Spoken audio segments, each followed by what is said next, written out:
In this video, I'm going to show you how to fix "Sorry, you can't create a new account right now" on Instagram in 2021. This problem could result from an Instagram bug, which will be eventually fixed when Instagram releases a new update. In this case, go on your App Store and check whether there is an Instagram update available. Once you update Instagram to the latest version, you should be able to log in or sign up without any issues. If this is not the case, you will need to open your browser and go to the Instagram website.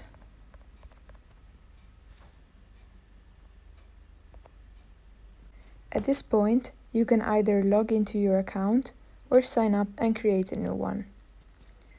Click Sign up with email or phone number and insert either your email or your phone number to create your new Instagram account through the web page.